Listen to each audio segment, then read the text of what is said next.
சொன்ன மாதிரி 48 நாட்கள் வந்து சிவனுடைய மந்திரம் வந்து உச்சரிக்கும் போது அவங்களுடைய பிரச்சனைகள் இருந்து விடுபட்டு வெளியே வராங்க அப்படிங்கும்போது, ஸோ அந்த 48 நாட்கள் மட்டும்தான் அந்த விரதம் இருந்தால் போதுமானதா? அதுக்கப்புறம் வந்து அவங்க நார்மல் லைஃபுக்கு போயிடுறாங்க. இதனால் அவங்க பிரச்சனைகள் ஏதாவது சந்திக்கக்கூடுமா? ஓம் நம சிவாய. இப்போ என்னன்னா 48 நாள் விரதம் இருக்கிறாங்க. அப்போ விரதத்தினுடைய நோக்கம் வந்து எப்படி இருக்கணும்னா, இது எனக்கு கிடைச்சா போதும் அப்படி என்று நோக்கத்தோடு விரதம் இருப்பது பயனற்றது. எனக்கு கிடைத்தாலும் கிடைக்காவிட்டாலும் சிவனே உன்னுடைய பாதத்தில் நான் சரணகதி அடைந்து விட்டேன், நீ என்னை காப்பாற்று அப்படி என்று எந்த ஒரு பக்தன் சிவநாமத்தை 48 நாள் முடிந்தும் பின்பற்றுகிறார்களோ அவர்களுக்கு வந்து சிவனுடைய அருகருணை அதிகமாக கிடைக்கும். எக்ஸாம்பிள் பார்த்தீங்கன்னா, இந்த பூலோகத்தில் பிரபஞ்சத்தில் பூதகணம் எனக்கூடிய ஒரு அரக்கன் என்ன பண்ணுறான்னா, இங்கே இருக்கக்கூடியவர்களையெல்லாம் கொடுமைப்படுத்தி கொண்டிருக்கின்றான். அப்போ அந்த பூதகணம் என்றக்கூடிய அந்த அரக்கனை அழிக்க வேண்டும் என்பதற்காக சிவபெருமான் என்ன பண்ணுறார் அப்படின்னா, இன்னொரு பூதகணத்தை படைக்கின்றார்.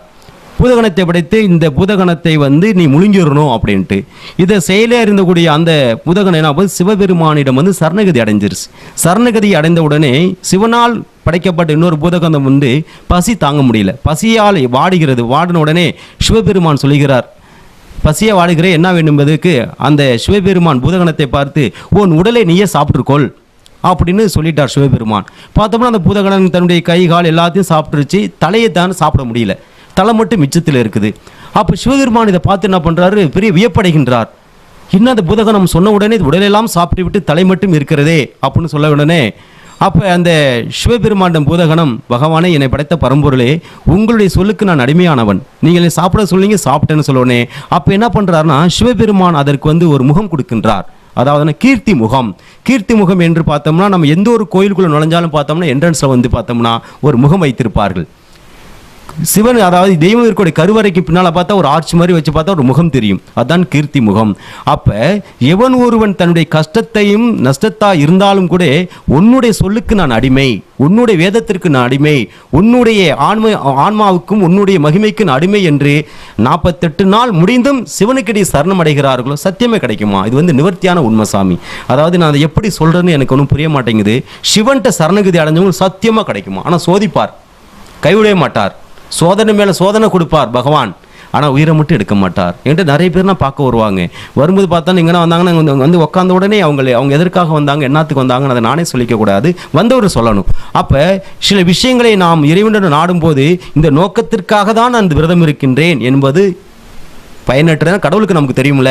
40 நாள் விரதம் இருக்க சொல்லிட்டார் சாமிஜி, 40 நாள் விரதம் இருந்தால் நம்ம தொழில் நல்லா ஆயிடுவோம். 40 நாள் விரதம் இருந்து அவர் முற்றுமணிந்த அது ஈசன், நம்மளை முழுமையாக அறிந்தக்கூடிய ஈசன். 48 நாள் முடிந்தாலும் சரி, ஆனால் 48 நாள் பூஜை பண்ணிட்டோம்னா அதுக்கப்புறம் பார்த்தோம்னா முழுமையாக இருக்கக்கூடிய விரதத்தில் இருக்கக்கூடியவர்கள் வந்து மீண்டும் தவறுகள் செய்யும். தவறுகள்னா என்னமா? தவறுகள் என்பது என்னன்னாக்கே ஆன்மா சுத்தம் இருக்க வேண்டும், இதுதான். அப்போ 48 நாள் முடிந்தும் இறைவனுக்காக சரணகதி அடைந்தவர்களை சிவன் என்ன பண்ணுவார்மா, மீண்டும் மீண்டும் மீண்டும் மீண்டும் மேலே மேலே கொண்டு வருவார். படிப்படியாக ஒரு படியில் விழுந்தவர்களை பலபடி என்ன பண்ணுவார், தூக்கக்கூடிய பகவான். அப்போ 48 டேஸ் நீ முடிஞ்சாலும் மீண்டும் அவருடைய நாமத்தை உச்சரிச்சுக்கிட்டே இருந்தோம்னா நம்முடைய வாழ்வு நல்லா இருக்கும். ஒருவர் தன்னுடைய குடும்பத்தில் 48 நாள் சிவபூஜை பண்ணுகிறார்களோ பெரும் பாக்கியமாது, அவங்க சந்ததிகளும் நல்லா இருக்கும், தோஷங்கள் நிவர்த்தி ஆகும், குடும்பமே என்ன பண்ணும், பெரிய ஒரு மாற்றங்களை உருவாக்கக்கூடியது இந்த 48 நாள் இருக்கக்கூடிய சிவமந்திரத்தினுடைய பெரிய பாக்கியம். ஓ நம சிவாய. ரொம்ப நன்றி சுவாமிஜி, நல்ல ஒரு தெளிவான விளக்கங்கள் கொடுத்துருந்தீங்க.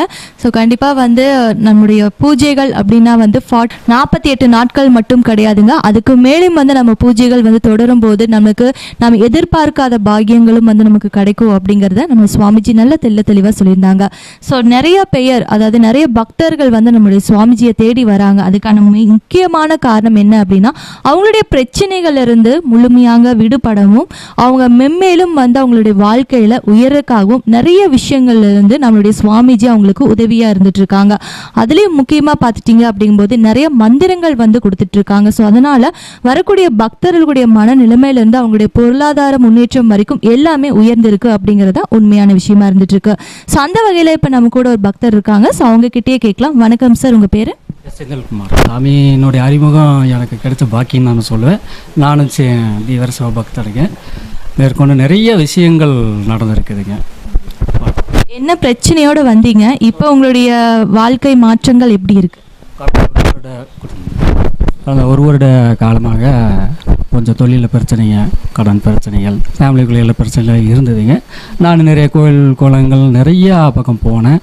அப்போ நான் திருப்பூர் வந்தப்போ சாமியினுடைய இது சேனல் பார்த்தனுங்க. அப்புறம் அன்றைக்கி பார்த்தோன்னே சாமி பார்த்தோன்னே எனக்கு ரொம்ப பிடிச்சது. அப்புறம் இங்கே வந்தனுங்க. வந்து சாமிகிட்ட சில விஷயங்கள் கேட்டேன்.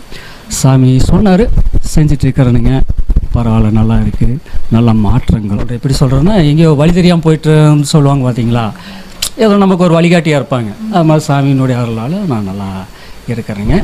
மேற்கொண்டு வேறு எதுக்கு.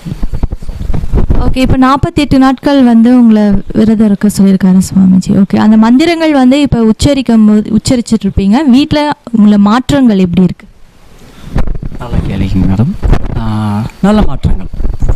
48 நாட்கள் மந்திரங்களும் நம்ம தொடர்ந்து செய்கிறனால நம்ம மனநிலம் நல்லா இருக்கும், மந்திரங்களுக்கும் பலம் வரும். அந்த மந்திரத்தினால நம்முடைய பிரச்சனைகள் தீரும் என்பது உண்மைதான். இது என்னுடைய அனுபவத்தில் நான் சொல்கிறேனுங்க.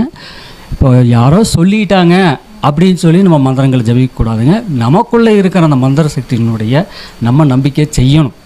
இதன் தொடர்ந்து 48 நாட்கள் ஒரு குறைவில்லாமல் செய்து கொண்டு வந்தால் அவர்களுடைய எப்பேற்பட்ட பிரச்சனைகளாக இருந்தாலும் 100% நிறைவடையும் என்பது எல்லாரையும் சந்தேகம் இல்லை. என்னுடைய அனுபவத்தில் சொல்கிறேன். மேற்கொண்டு சாமி சொன்ன மாதிரி அந்த 48 நாள் கழித்து முடிந்து நம்ம தொடரலாமான்னு ஒரு கேள்வி இருந்ததுங்க. அது செய்யலாம். சிவனுடைய மந்திரத்தில் தொடர்ந்து செய்து கொண்டு இருந்தால்தான் இறையாறல் என்பது நம்மளிடம் இருந்து கொண்டே இருக்கும். என்னமோ நம்ம ஒரு செல்ஃப் யூஸ்க்கோசரம் நம்ம வந்து இந்த மந்திரங்களை யூஸ் பண்ணக்கூடாது. நம்மளுடைய பிரச்சனைகள் நமக்கு பிரச்சாத்தான் நம்ம தானே சாப்பிடணுங்க. அந்த மாதிரிங்க பண்ணணும். சிவனை நம்பி வாருங்கள், நல்லபடியாக வாழ்வில் முன்னேற்றம் அடையும். பொதுவாக நிறைய பேர் நீங்கள் சொன்ன மாதிரி வழி தெரியாமல் நிறைய பேர் தவிச்சிட்டு இருக்காங்க. இந்த பிரச்சனைகளுக்கு என்ன தீர்வு அப்படின்னு தெரியாமல் நிறைய பேர் நிறைய ஜோதிடரை போய் பார்க்கும்போது அவங்க என்ன சொல்கிறாங்கன்னா, அவங்க காசு பணத்துக்காக இங்கே போய் பரிகாரம் பண்ணுங்க, இல்லைன்னா இங்கே வந்து பூஜை பண்ணுங்க அப்படிங்கிறது வந்து நிறைய பேர் மக்கள் ஏமாந்து போகிறாங்க. ஸோ அந்த மாதிரி மக்களுக்காக நீங்கள் என்ன சொல்ல விரும்புகிறீங்க? நான் சொல்ல வர்றதுங்க, இப்போ ஒரு சரியான ஒரு பிரச்சனைக்கு சரியான இடத்துல தான் தீர்வு. சரிங்களா? இப்போ நம்ம ஒரு கோயிலுக்கு போகிறோம் அப்படின்னா, இந்த கோயில் நம்மளுக்கு பிடிச்சிருக்கு அப்படின்னு இந்த கோயிலுக்கு போனால் தான் இது நல்லாகும்னு மனோதோடு இருக்குங்க. அந்த மாதிரி நம்மளுக்கு கரெக்டாக யார் பண்ணி கொடுக்குறாங்க அப்படிங்கிற ஒரு வழித்தடத்திலான ஒரு குருவாக நினச்சி யார்கிட்ட போகிறோமோ அவர்களுடைய வெற்றி நிச்சயம். ரெண்டாவதுங்க, நிறைய பேர் நீங்கள் சொன்னீங்க ஜோதிடர்களுடைய வழிகாட்டுதல் படி. இப்போ ஜோதிடர் சொல்லுவார், என்ன சொல்லுவாருங்கன்னா, நீங்கள் பாருங்க ஜோதிடத்தை பார்த்துட்டு ஒரு 6 மாதம் டைம் சரியில்லைங்க, அடப்பாக இருக்குது, அதை பண்ணுங்க இதை பண்ணுங்க சொல்லுவாங்க.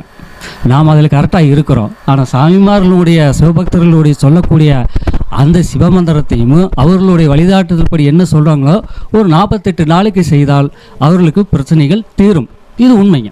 இவனை நம்புங்கள், சிவாச்சாரியை நம்புங்கள். என்னுடைய அனுபவத்தில் சொல்கிறேன், சாமி வந்து பார்த்துட்டு போனதுக்கே என்னுடைய சில பிரச்சனைகள் எனக்கு சரியாகிருச்சுங்க. மேற்கொண்டு நான் அனைவருக்கும் சொல்ல விருப்பப்படுவது என்றால், சிவனை நம்புங்கள், நல்வழியில் வாருங்கள், நல்லா உங்களுடைய பிரச்சனைகள் எல்லாம் தீரும். சுவாமிஜி பற்றி நிறைய விஷயங்கள் வந்து எனக்காகவும் மக்களுக்காகவும் சொல்லியிருந்தீங்க. நீங்கள் உங்களுடைய பேச்சில் எந்த அளவுக்கு உண்மையாக இருக்குது அப்படிங்கிறத ரொம்ப நன்றி. Thank you sir.